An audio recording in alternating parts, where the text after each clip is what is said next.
Playing live concerts is still kind of such a... For us, it's been primarily about making the music work, and not so much about putting on a good show. But I think as you kind of... The focus has changed. I think when you were younger and you were touring year in, year out, and you sort of tended to forget that you're there to give the audience the best 2 hours that money can buy, you know? And you start to kind of... The show starts to revolve around yourself and keeping yourself amused and changing songs just because you've played it 100 times, whatever. And I think at this point in time, that our focus now is pretty much back on making sure that the moment because counts for everyone. And it's everyone really, is there. I know you didn't mean that, but it's not really. I mean, the fact that people have paid to go and see you, but they've actually made an effort to go and see you. They've chosen to come, to leave their house or whatever, and do that, as opposed to other things, which you need to respect.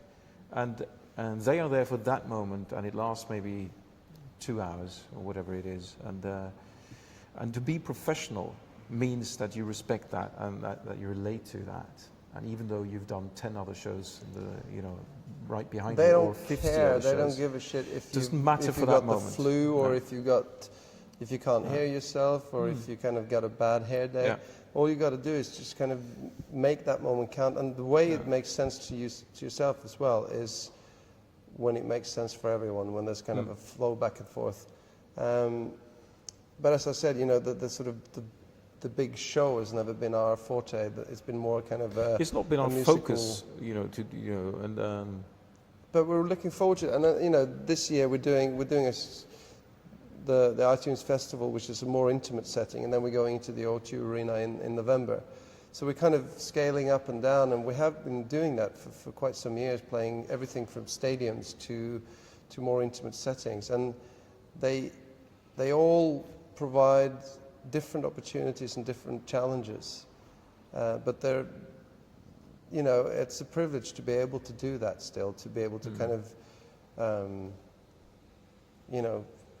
still play the big crowds and then come down into more intimate settings and in a way challenge yourself and the material and we're still working with it, still trying to make Take On Me sound good live.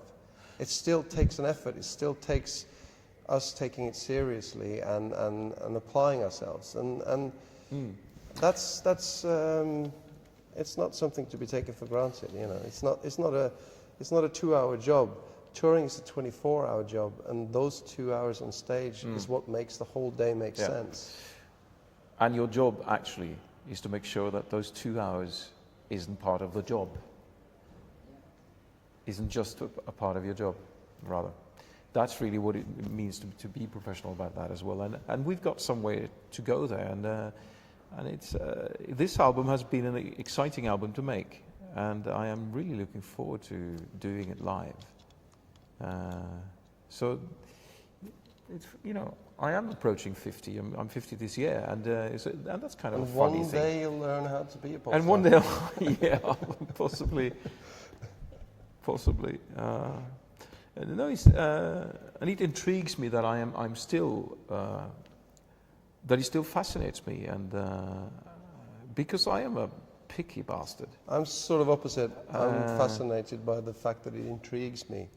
So, well, yeah, as opposed to being intrigued by the fact that it fascinates. Yeah, exactly. Hey, but it shows you're in the right job, right? If it still fascinates you, at least you pick well. Well, hey, look, what's not to love? I mean, we made our hobby our lives, and we're still able to do it, and people receive us with, all this, and that's something that you should never forget. And